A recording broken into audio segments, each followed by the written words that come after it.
Shalom, selamat pagi. Selamat kita kembali bertemu di dalam kasih Tuhan Yesus Kristus. Kita pagi hari ini akan beribadah kepada Tuhan. Kita undang hadirat Tuhan hadir di tempat ini. Kita naikkan pujian penyembahan. Ku masuk ruang Maha Kudus.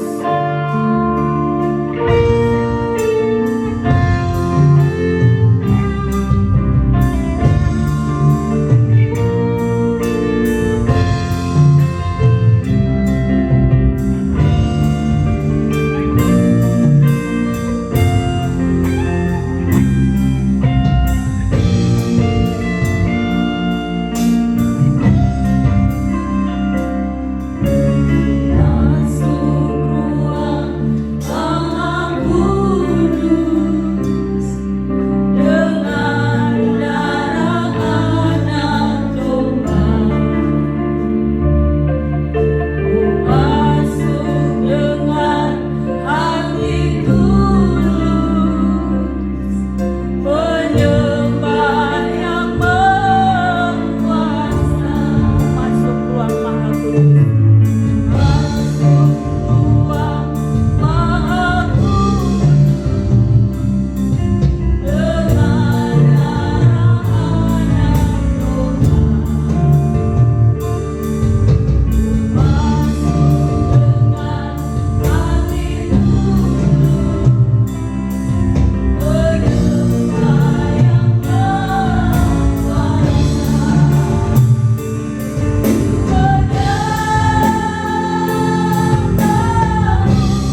ada di hadirat Tuhan.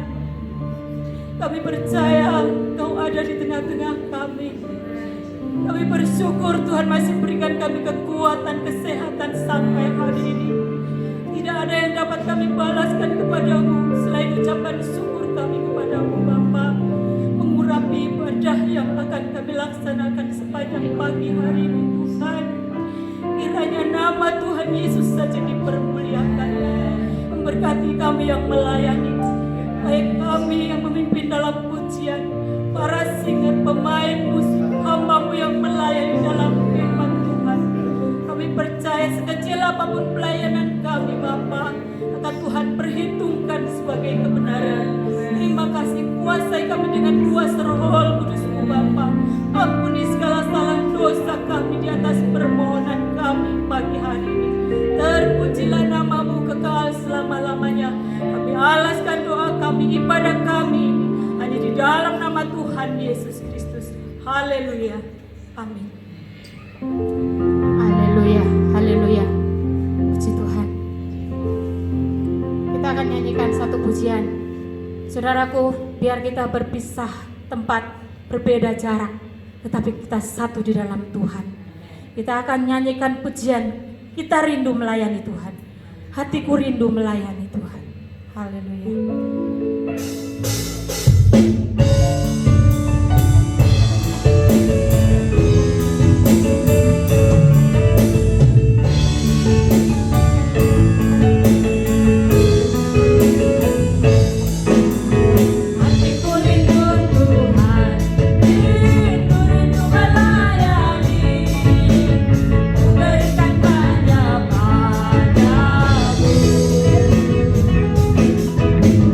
Jiwaku rindu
Asalkan Tuhan ku senang, semua ku relakan, namanya dimuliakan. Sungguh hidupku,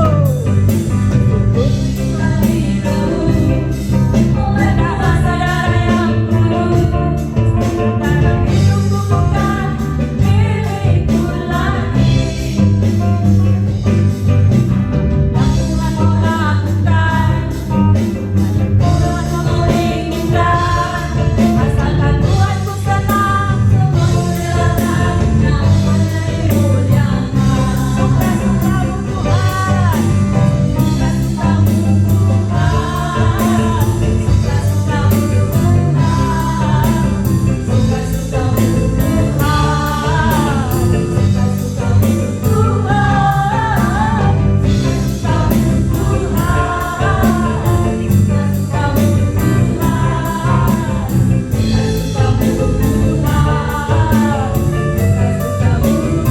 suka-sukamu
Tuhan, dan kita relakan hidup kita dibentuk oleh suka-sukanya Tuhan. Amin.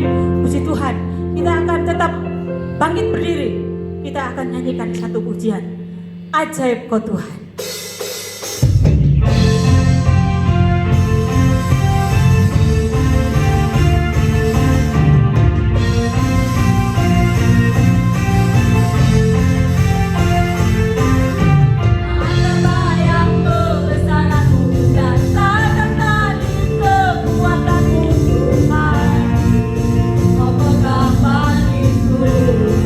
Haleluya.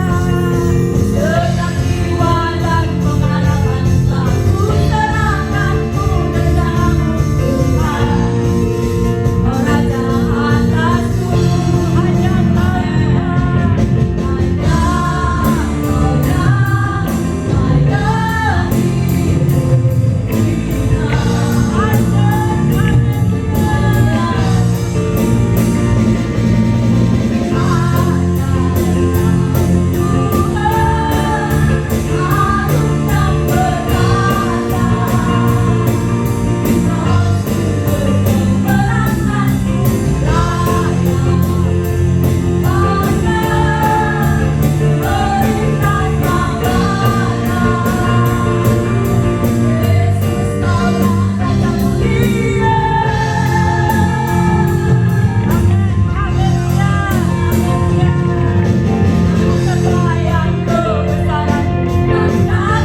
sembah Raja mulia.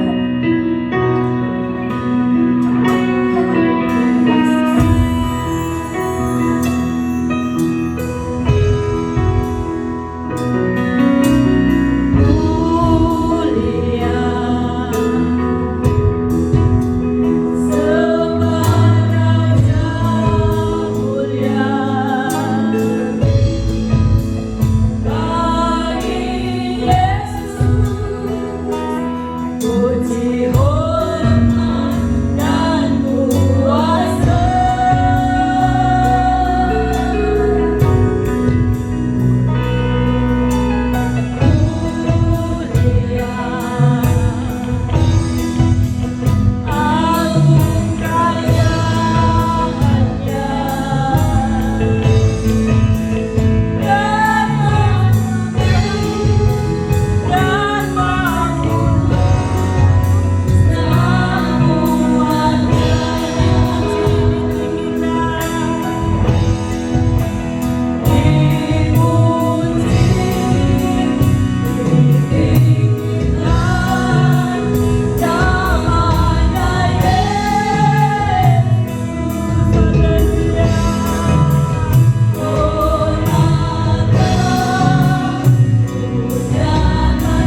Haleluya. Shalom. Salam sejahtera di dalam kasih Tuhan Yesus Kristus. Bersyukur pada pagi hari ini kita ada lagi di rumah kita masing-masing, beribadah, berbakti, memuji dan membesarkan nama Tuhan. Teristimewa kita akan mendengarkan firman Tuhan. Tidak terasa kita sudah memasuki bulan yang kelima di tahun 2020. Kita merasakan kebaikan Tuhan, pertolongan Tuhan yang luar biasa dalam kehidupan kita. Amin. Dan sekarang kita akan mendengarkan firman Allah. Dan firman Allah pagi hari ini, saya akan membawakan satu firman Allah mengenai 7 ucapan Yesus di kayu salib. Karena saya yakin dan percaya bahwa ucapan Yesus saat dia tergantung di kayu salib adalah ucapan yang sangat luar biasa, ucapan yang sungguh mulia bagi siapa saja, khususnya bagi kita orang-orang yang sudah percaya kepada Tuhan Yesus. Saudara yang kasih dalam Tuhan Yesus Kristus, tidak ada satu kitab, dalam arti kitab Injil Matius, Lukas, Markus dan Yohanes, yang menceritakan secara berurut tentang 7 ucapan Yesus di kayu salib. Tetapi itu kita bisa lihat dari Injil Matius, Markus, Lukas, dan Yohanes, sehingga kita bisa rangkum bahwa ada 7 ucapan Yesus di kayu salib. 7 ucapan Yesus di kayu salib ini tidak diucapkan secara sekaligus, tetapi ada urut-urutannya. Kita melihat ucapan Yesus yang pertama, yaitu, "Ya Bapa, ampunilah mereka." Dan itu ditulis dalam Lukas 23 ayat 34. Saya bacakan untuk saudara. "Ya Bapa, ampunilah mereka, sebab mereka tidak tahu apa yang mereka perbuat." Dan mereka membuang undi untuk membagi pakaiannya. Saudara-saudara yang kasih di dalam nama Tuhan Yesus Kristus, begitu banyak motivasi dan alasan orang-orang yang membenci Yesus. Mereka ingin agar Yesus segera disalibkan di kayu salib. Misalnya saja para imam, tua-tua Yahudi, para ahli Taurat, dan orang Farisi. Mereka memaksa Pilatus untuk menyalibkan Yesus, sebab mereka menolak Yesus karena Yesus menyatakan dirinya sebagai Mesias. Dan orang-orang yang membenci Yesus ini menduduh Yesus bahwa Yesus telah menghujat Allah dan telah melanggar hukum Taurat. Sedangkan Pilatus, dia menyalibkan Yesus karena keterpaksaan. Mengapa? Sebab sebagai seorang pemimpin yang mengerti hukum, khususnya hukum Romawi yang berlaku pada saat itu, tidak ada alasan, tidak ada dasar bagi Pilatus untuk menghukum Yesus atau untuk menjatuhkan vonis kepada Yesus. Tidak ada alasan secara hukum. Tetapi karena Pilatus takut, karena orang-orang Yahudi mengancam Pilatus untuk mengadukan Pilatus kepada Kaisar, bahwa makanya Pilatus tidak berani untuk melepaskan Yesus. Akhirnya Pilatus, kita sudah tahu di dalam cerita Alkitab, dia memvonis Yesus dengan hukuman mati dengan cara disalibkan. Apapun yang mereka lakukan, apapun alasan mereka untuk menghukum Yesus, apa itu karena kebencian, iri hati, kelicikan, atau kejahatan, bahkan karena takut seperti Pilatus, apapun yang mereka lakukan, mereka telah membuat Yesus tersalib. Sehingga saudara-saudara perhatikan bahwa melalui kematian Yesus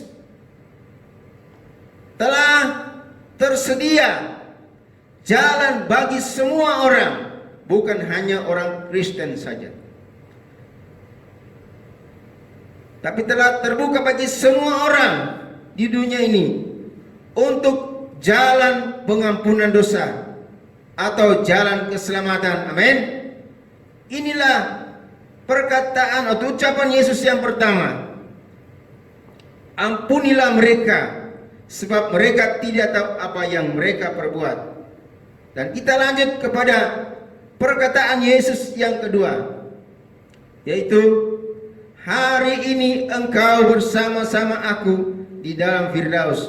Selengkapnya itu ditulis di dalam Lukas pasal 23 ayat yang ke-43. Saya bacakan untuk saudara.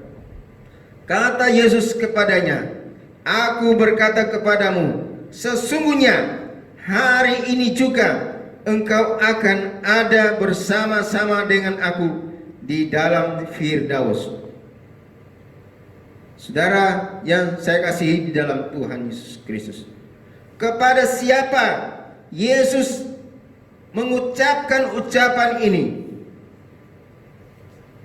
Kita sudah tahu bersama bahwa kepada salah seorang penjahat yang disalibkan bersama-sama dengan Tuhan Yesus, yang kalau diistilahkan dalam bahasa Inggris mengatakan the vilest sinner, artinya orang yang melakukan kejahatan yang paling jahat, orang yang melakukan dosa yang paling berat.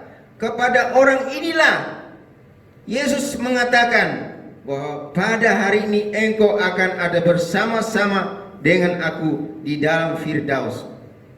Walaupun orang yang jahat ini, dia begitu jahat, tetapi karena dia percaya kepada Yesus, maka dia mendapat keselamatan yang dari Tuhan Yesus. Karena dia percaya kepada Tuhan Yesus. Orang yang jahat, orang yang berdosa, yang paling jahat, yang sudah ada di bibir neraka, pada saat titik-titik ajal kematiannya, Tuhan Yesus memindahkan dia dari maut kepada Firdaus. Bukankah ini satu hal yang luar biasa? Mengapa ini terjadi? Semua ini terjadi karena pengorbanan Yesus di kayu salib. Amin. Haleluya. Selanjutnya kita lanjut kepada ucapan Yesus yang ketiga. Ucapan Yesus yang ketiga pada saat di kayu salib ialah, Ibu, inilah anakmu. Itu ditulis di dalam Yohanes pasal 19 ayat 27, ayat 26, maksud saya sampai ayat yang ke-27. Firman Allah berkata, ketika Yesus melihat ibunya, siapa nama ibunya? Yaitu Maria, dan murid yang dikasihnya di sampingnya. Murid yang dikasihnya kita tahu bersama adalah Yohanes. Berkatalah Yesus kepada ibunya, yaitu Maria, Ibu, inilah anakmu. Kemudian katanya kepada muridnya, inilah ibumu. Dan sejak saat itu murid itu menerima dia di dalam rumahnya. Murid itu siapa? Yaitu Yohanes. Menerima Yesus di dalam rumahnya sebagai bagian dari keluarga. Haleluya. Kita tahu Yesus adalah anak Allah yang menjelma menjadi manusia. Dia dilahirkan secara jasmani oleh Maria. Dia dibesarkan secara jasmani oleh Maria. Dan saat menjelang kematiannya di kayu salib, Yesus memperhatikan masa depan Maria. Yesus memperhatikan kebutuhan-kebutuhan Maria selama Maria ada di dalam dunia ini. Makanya dia titipkan kepada orang kepercayaannya, yaitu Yohanes, yang menjadi pertanyaannya, apakah Maria tidak punya anak dari perkawinan dia dengan Yusuf? Sama sekali tidak. Ada saudara-saudara sedaging dengan Yesus.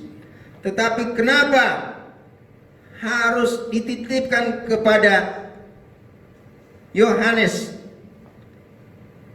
Kalau kita membaca, kalau kita pelajari dalam Injil Yohanes pasal yang ke-7, di situ kemungkinan Yusuf waktu itu sudah meninggal. Dan kalau kita baca di dalam Yohanes 7 ayat 3 sampai 4, kita melihat bahwa saudara-saudara Yesus secara daging, mereka belum percaya kepada Yesus. Bahwa kalau kita pelajari selanjutnya Yohanes 7, kita baca mulai ayat 1 sampai terakhir, kita melihat satu ibadah, yaitu perayaan Pondok Daud, di mana saudara-saudara Yesus menghina Yesus begitu rupa. Mereka mengejek Yesus. Karena apa? Mereka belum percaya kepada Yesus, bahwa Yesus adalah Tuhan. Saudara-saudara yang saya kasihi di dalam Tuhan Yesus Kristus, melalui ucapan Yesus yang ketiga ini memberikan pelajaran bagi kita bahwa kita yang tadinya tidak saling mengenal, yang tadinya tidak punya hubungan saudara, bahkan tidak ada sama sekali ada pertalian persaudaraan di dalam tubuh kita dengan saudara-saudara kita seiman, tetapi oleh kematian Yesus sudah mempersatukan kita satu sama yang lain. Amin. Untuk apa? Untuk kita saling mengasihi, untuk kita saling menolong, untuk kita saling membela, bahkan memelihara. Haleluya. Puji Tuhan. Dan kita melihat bahwa ucapan Yesus yang ketiga ini, ibu inilah anakmu, bagaimana Yohanes langsung mempraktekkan kasih itu pada saat Yesus memberikan pesan kepada Yohanes. Yohanes, inilah ibumu. Artinya, jadikanlah Maria ini sebagai ibumu sendiri. Dan juga dia berkata kepada ibunya Maria, ibu, ini anakmu. Jadikanlah Yohanes seperti anakmu sendiri. Ini menandakan walaupun tidak ada hubungan darah, tidak ada kaitan persaudaraan secara daging, tetapi oleh kematian Yesus telah mempersatukan kita semua, sehingga kita menjadi satu keluarga di dalam Tuhan. Amin. Kita menjadi satu keluarga GPDI El Shaddai. Dan bagi saudara-saudara yang mengikuti program ini, saudara juga adalah masih bersaudara dengan kami. Kita ada bersaudara di dalam Tuhan. Amin. Inilah pesan Yesus untuk ucapan Yesus yang ketiga ini. Selanjutnya kita lanjut pada ucapan Yesus yang keempat, yaitu Eli, Eli, lama sabachthani, yang ditulis dalam Matius pasal yang ke-27 ayat yang ke-46. Saya bacakan untuk saudara. Kira-kira jam 3 berserulah Yesus dengan suara nyaring, Eli, Eli, lama sabachthani. Artinya, Allahku, Allahku, mengapa engkau meninggalkan aku? Mengapa Yesus berseru dengan suara yang nyaring kepada Bapanya di surga? Mengapa saudara? Saudara-saudara, ini harus kita ketahui bahwa pada saat Yesus disalib, pada saat Yesus menderita di kayu salib, pada saat Yesus tergantung di kayu salib, semua dosa umat manusia yang ada di muka bumi ini ditanggungkan kepada Yesus. Semua dosa dan pelanggaran, bukan hanya dosa-dosa para pelayan Tuhan, bukan hanya dosa saya, bukan hanya dosa orang-orang yang sudah percaya, tetapi semua dosa isi dunia ini ditanggungkan kepada Yesus. Sehingga Yesus yang sedang menanggung dosa umat manusia di atas kayu salib, Allah yang suci, Allah yang benar, memalingkan mukanya dari Yesus. Allah tidak mau melihat Yesus lagi. Allah tidak mau memandang kepada Yesus, karena Dia sedang menanggung dosa manusia. Allah tidak mau berkompromi dengan dosa. Disinilah saudara-saudara terletak bagaimana keadilan Tuhan, bahwa dosa itu harus dihukum. Haleluya. Puji Tuhan, kita yang sudah mengerti bahwa dosa kita sudah diampuni oleh Tuhan melalui karya Yesus di kayu salib. Amin. Haleluya. Tapi ini saya harus katakan saudara-saudara, bahwa betapa mengerikan orang-orang yang berada di dalam neraka. Karena bukan saja Allah memalingkan mukanya terhadap orang-orang yang berada di dalam neraka, karena menolak karya Yesus di kayu salib, karena tidak mau menerima Yesus sebagai Tuhan dan Juru Selamat. Tetapi orang-orang yang ada di dalam neraka adalah orang-orang yang dipisahkan dari Allah, dan orang-orang yang terbuang dan akan ditinggalkan oleh Allah untuk selama-lamanya. Haleluya. Tapi puji Tuhan, kita orang-orang yang percaya kepada Tuhan akan bersama-sama dengan Tuhan Yesus. Amin. Haleluya. Seperti Tuhan Yesus tidak membiarkan ibunya Maria, Dia begitu memperhatikan Maria sebelum dia mati di kayu salib.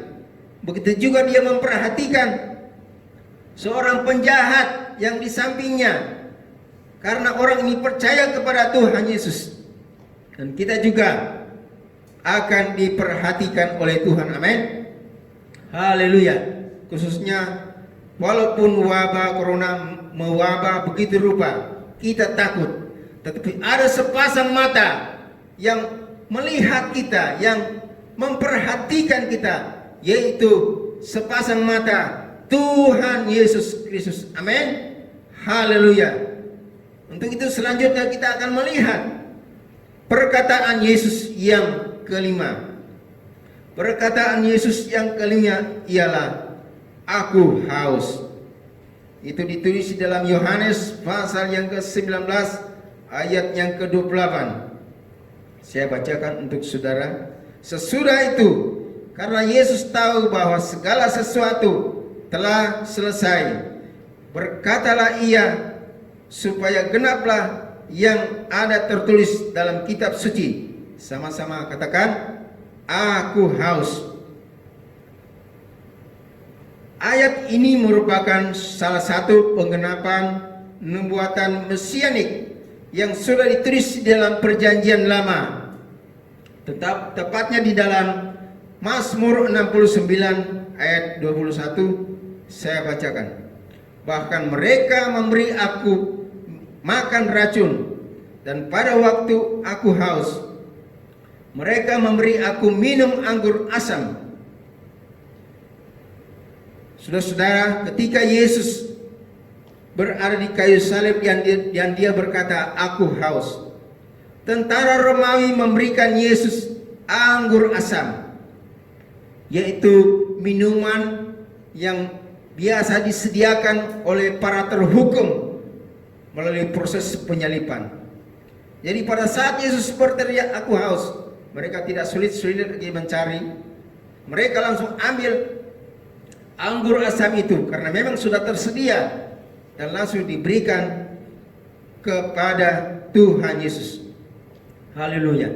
Saudara-saudara yang saya kasih dalam Tuhan Yesus, secara jasmani Yesus adalah Allah yang menjadi manusia. Dia adalah manusia 100%. Tetapi dia juga adalah Allah. Dan dia merasakan apa yang dirasakan oleh manusia. Dia merasakan haus apabila dia tidak minum. Maaf, saya minum dulu. Dia merasakan lapar apabila dia tidak makan. Bahkan dia akan tertidur pada saat dia merasa lelah. Makanya Tuhan Yesus pernah tertidur di perahu murid-muridnya. Yesus juga merasakan segala sesuatu apa yang dirasakan oleh manusia biasa. Tetapi saya mau katakan pada saudara bahwa ucapan Yesus yang kelima ini, yaitu aku haus, bukan hanya ucapan secara lahiriah. Karena memang dia manusia, dia haus. Karena apa saudara-saudara? Sejak di Taman Getsemani, pada saat dia ditangkap dan dia dibawa ke pengadilan, kemudian divonis hukuman mati melalui penyelipan, sehingga dia memikul salib ke Golgota. Saudara-saudara, tidak ada setetes air pun yang diminum oleh Tuhan Yesus untuk membasahi tenggorokannya. Makanya dia merasa haus, benar-benar dia merasa haus secara jasmani. Tetapi saya mau katakan kepada saudara-saudara bahwa kehausan Yesus ini bukan hanya haus secara jasmani, tetapi ini adalah kehausan secara ilahi. Kehausan Yesus secara ilahi, karena dia juga adalah Allah. Haleluya. Mengapa saudara-saudara? Karena kalau kita membaca nanti di rumah sesudah ibadah ini, saudara bisa baca di dalam Yesaya pasal 5, khususnya di ayat 1 dan 2. Allah mengumpamakan bangsa Israel adalah benih yang baik, adalah benih yang terbaik. Benih yang terbaik adalah karena bangsa Israel dari Abraham. Abraham adalah benih yang terbaik. Dan Allah sendiri yang memilih Abraham ini sebagai benih bangsa Israel. Dia adalah benih yang terbaik. Dengan satu harapan agar bangsa Israel menghasilkan buah anggur yang manis. Artinya agar bangsa Israel dapat menyenangkan hati Tuhan. Tetapi apa yang terjadi? Kita tahu bersama bahwa dari abad ke abad, kalau kita baca pasal ini Yesaya 5, bahwa Israel tidak mengeluarkan anggur yang manis, tidak menghasilkan anggur yang manis, tetapi anggur yang asam. Artinya mereka tidak menyenangkan hati Allah. Israel gagal melaksanakan kehendak Allah. Dan Allah kecewa dengan bangsa ini karena mereka tidak bisa melakukan kehendak Allah. Makanya Allah memilih bangsa yang baru, yaitu Israel rohani. Siapa itu Israel rohani, saudara-saudara? Setiap orang yang percaya kepada Yesus, setiap kita yang sudah percaya kepada Yesus, dari bangsa manapun, dari berbahasa apapun yang dipakai, yang penting dia percaya kepada Yesus, dialah bangsa yang baru atau bangsa Israel secara rohani. Kalau kita baca di dalam 1 Petrus 2 ayat 9, saya angkat hanya bagian pertama saja. Bagian pertama dari 1 Petrus 2 ayat 9. Tetapi kamulah bangsa yang terpilih. Orang Kristen harus bangga. Amin. saya bangga menjadi orang Kristen. Saya bangga menjadi anak Tuhan. Kita harus bangga menjadi anak Tuhan. Karena apa? Kita adalah umat-umat pilihan Allah. Amin. Kita semua ini umat-umat pilihan Allah. Kita harus bangga menjadi umat pilihan Allah. Haleluya. Dan melalui kematian Yesus di atas kayu salib, lahirlah bangsa pilihan Allah, yaitu bangsa Israel secara rohani. Untuk apa? Untuk menggantikan peran bangsa Israel yang sudah gagal melaksanakan kehendak Allah. Jadi melalui ucapan Yesus yang kelima ini, aku haus, kita diingatkan melalui kematian Yesus di kayu salib, kita diingatkan supaya kita menjadi anak-anak Tuhan yang menghasilkan anggur yang manis. Amin. Artinya kita mengeluarkan hal-hal yang menyenangkan hati Tuhan. Segala perilaku kita harus menyenangkan dan memuliakan nama Tuhan. Amin. Haleluya. Tentu ada yang berkata, bagaimana caranya untuk saya bisa menyenangkan hati Tuhan? Kalau saya angkat ayat ini, saudara, sebagian besar jemaat GPD El Sadi sudah tahu. Di dalam 2 Petrus pasal 1 ayat 5 sampai ayat yang ke-8, ya, bahwa kita harus ada pertumbuhan. Dalam kekristenan itu harus ada pertumbuhan. Amin. Situ dari tangga pertama iman, kemudian tambahkan dengan kebajikan, kemudian pengetahuan, penguasaan diri, ketekunan, kesalehan, kasih pilia, bahkan puncaknya kasih agape, yaitu kasih ilahi. Dan saudara-saudara, posisi Tuhan Yesus ada di sini, di kasih agape, kasih ilahi. Dan kita orang-orang percaya, saat kita menerima Yesus sebagai Tuhan dan Juru Selamat, kita dikatakan sebagai orang-orang yang beriman. Amin. Makanya salah besar kalau ada pengajaran yang mengatakan bahwa sekali selamat tetap selamat, yang penting beriman kepada Yesus, nanti endingnya kita akan masuk surga. Tetapi kalau iman itu tidak dipraktikkan di dalam perbuatan, Yakobus berkata bahwa iman itu akan mati. Kita bukan Kristen yang mati, saudara-saudara. Amin. Kita adalah orang Kristen yang hidup karena dihidupkan oleh Kristus Yesus di atas kayu salib.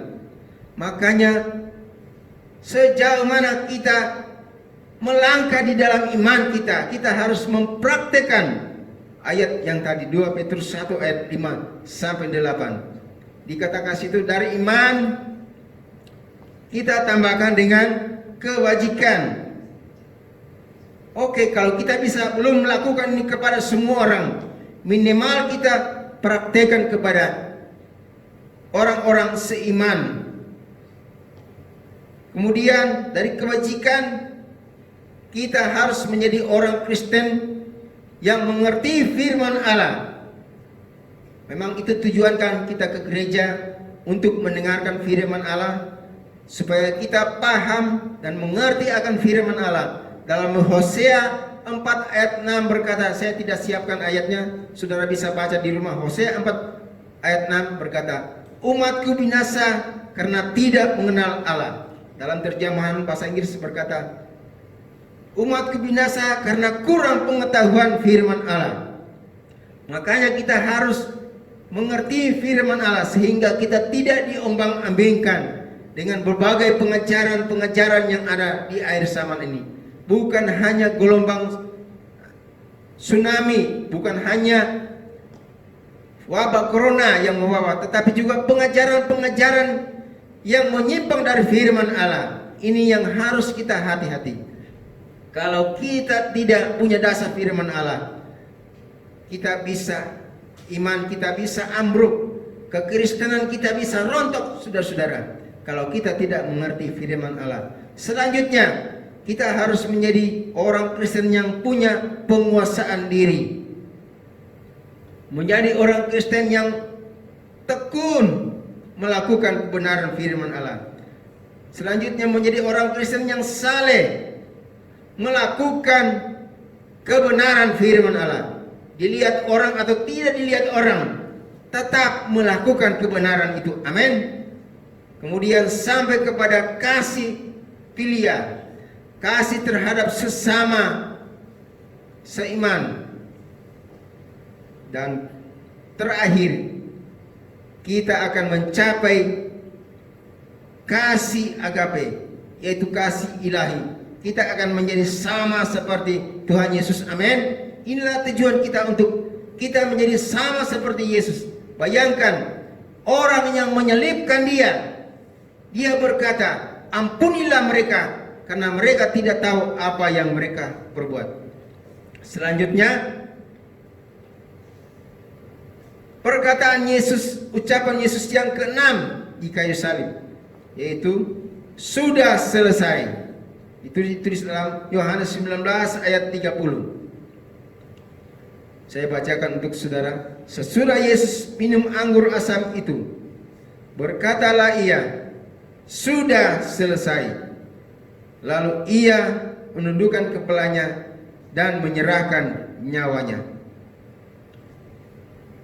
Perkataan Tuhan Yesus atau ucapan Tuhan Yesus yang ke-6 ini, sudah selesai, bukan berarti kemampuan Yesus sampai di situ dan dia tidak bisa berbuat apa-apa lagi. Bukan. Ada kan orang yang menerjemahkan seperti itu? Itu tentunya bukan anak Tuhan.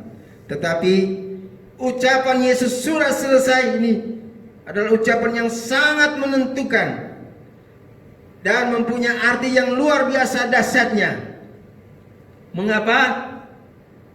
Karena oleh kematian Yesus di kayu salib, Yesus telah selesai membuka jalan raya keselamatan bagi semua orang yang percaya.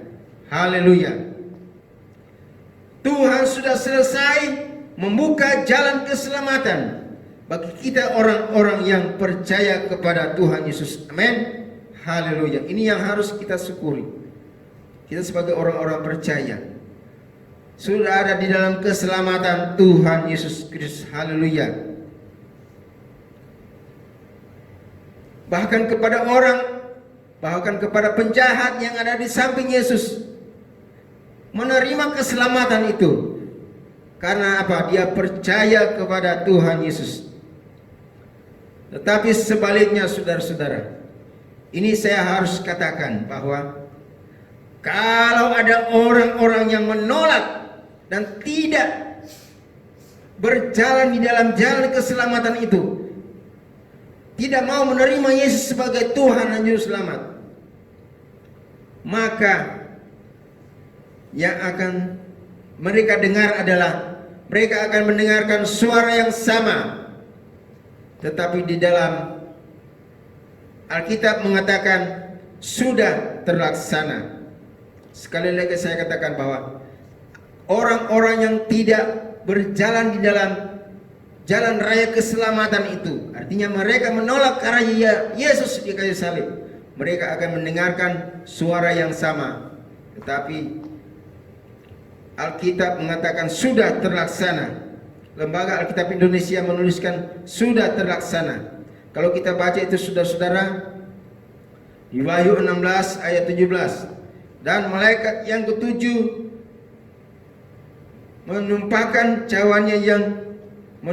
cawannya ke angkasa, dan dari dalam bait suci kedengaranlah suara yang nyaring dari tahta itu, katanya, sudah terlaksana. Apa artinya ini, saudara? Artinya pada saat Yesus kembali pada kali yang kedua, orang-orang yang menolak karya Yesus di kayu salib, orang-orang yang tidak berjalan di jalan raya keselamatan yang sudah disediakan oleh Tuhan Yesus, akan dibinasakan oleh Tuhan Yesus secara tuntas, akan dibinasakan. Berbeda dengan perkataan Yesus di kayu salib, sudah selesai. Artinya sudah selesai, terbuka jalan. Jalan raya keselamatan sudah terbuka bagi setiap orang yang percaya. Kita bersyukur kepada Tuhan, kita ada di jalan keselamatan itu. Tetapi celaka bagi mereka yang menolak keselamatan itu. Mereka akan mendengarkan suara yang sama, sudah terlaksana. Artinya pelaksanaan penghukuman bagi orang-orang yang tidak percaya pada saat Yesus kembali pada kali yang kedua akan dituntaskan, saudara-saudara. Ini ayat ini dikatakan pada saat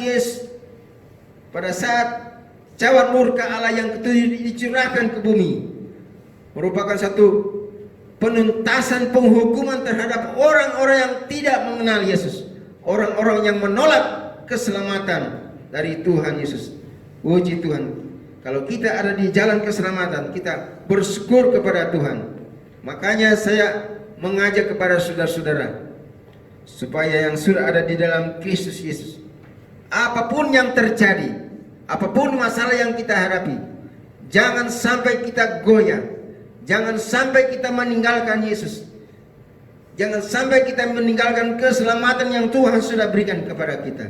Biarlah kita pertahankan keselamatan itu, tetap ada di rel jalan keselamatan Tuhan Yesus yang Tuhan sudah berikan kepada kita. Dan bagi saudara-saudara yang belum ada di jalan keselamatan, saya menghimbau dengan kasih, kalau bisa saudara ambil keputusan, datang kepada Tuhan Yesus, terima Yesus sebagai Tuhan dan Juru Selamat, maka saudara akan ada di jalan keselamatan Tuhan Yesus, akan ada bersama dengan Yesus di dalam kerajaan surga yang kekal sampai selama-lamanya. Haleluya. Dan kita lanjut kepada perkataan atau ucapan Yesus yang terakhir di dalam Lukas 23 ayat yang ke-46. Ucapan Yesus yang terakhir adalah, ke dalam tanganmu kuserahkan nyawaku. Saya akan bacakan kepada saudara di dalam Lukas 23 ayat yang ke-46. Lalu Yesus berseru dengan suara nyaring, ya Bapa, ke dalam tanganmu kuserahkan nyawaku. Dan sesudah berkata demikian, ia menyerahkan nyawanya. Haleluya. Ini adalah suatu ucapan Yesus yang sangat menentukan nasib bagi semua umat manusia yang ada di dalam dunia ini. Sebab apa? Sebab pada saat Yesus menyerahkan nyawanya kepada Bapa di surga, maka pada saat itu telah resmi, telah sah bahwa satu-satunya jalan keselamatan hanya ada di dalam Tuhan Yesus Kristus. Amin. Seperti kalau jalan raya itu sudah dibuka dan jalan raya itu akan digunting pita, itulah kira-kira perkataan Yesus yang terakhir, ke dalam tanganmu kuserahkan nyawaku. Artinya jalan keselamatan yang sudah dibuka oleh Yesus sudah sah, bahwa satu-satunya jalan keselamatan tidak ada di tempat lain, hanya ada di dalam Tuhan Yesus Kristus. Amin. Dan sesudah Yesus berkata demikian, di dalam Matius 27 ayat 51 berkata, dan lihatlah tabir bait suci terbelah dua dari atas sampai ke bawah. Kalau saudara yang belajar tabernakel, saudara sudah paham bahwa ini adalah bahasa tipologi, ini adalah bahasa analogi, bahasa gambaran bahwa pemisah antara Allah dengan manusia sudah dikoyakkan oleh Yesus di kayu salib. Amin. Dalam gambarannya, tidak ada seorang pun yang boleh masuk ke dalam ruang Maha Kudus, hanya imam besar. Tetapi Yesus datang. Dia mengoyakkan pemisah itu, yaitu dosa. Apa yang menjadi pemisah antara Allah dengan manusia sudah dikoyakkan oleh Yesus di atas kayu salib. Amin. Sehingga kita semua yang percaya kepada Yesus boleh masuk ke ruang kudus Allah, yaitu kita masuk di dalam sorga yang kekal untuk selama-lamanya. Amin. Tuhan Yesus memberkati. Kiranya saudara belajar ketujuh ucapan Yesus ini, dan saudara akan melihat betapa luar biasanya karya Yesus di atas kayu salib. Puji Tuhan, demikianlah firman Allah, dan kita akan nyanyikan satu pujian sebelum kita akhiri kebaktian ini. Kiranya Engkau memberkati aku melimpah-limpah. Haleluya. Kiranya Engkau memberkati aku melimpah-limpah dan memperluas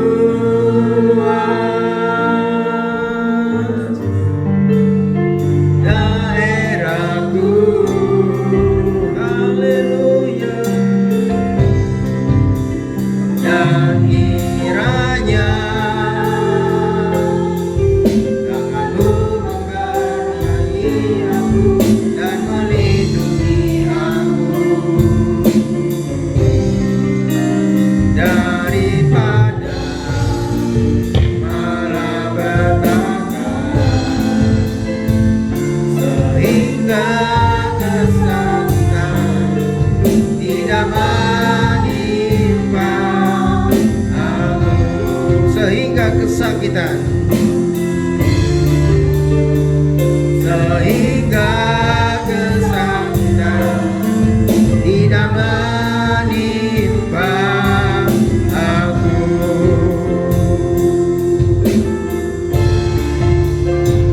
Sehingga kesakitan tidak menimpa aku. Kami bersyukur Tuhan buat firman Allah yang sudah datang kepada kami pada pagi hari ini, yang memberikan kami kekuatan yang baru untuk kami dapat senantiasa berjalan bersama dengan Tuhan Yesus.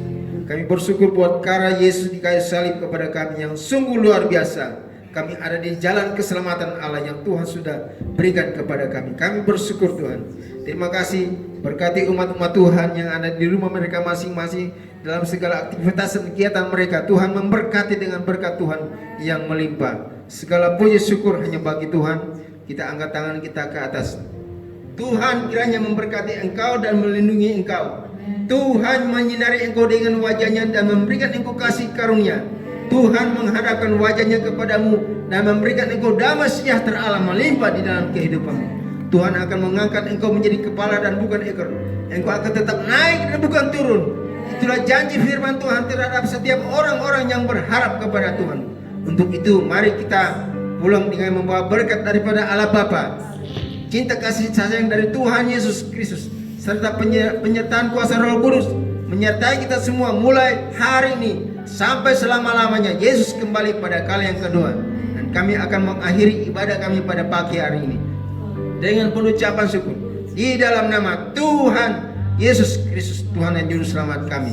Bapa, terima kasih. Haleluya. Bapa, terima kasih. Bapa, di dalam surga,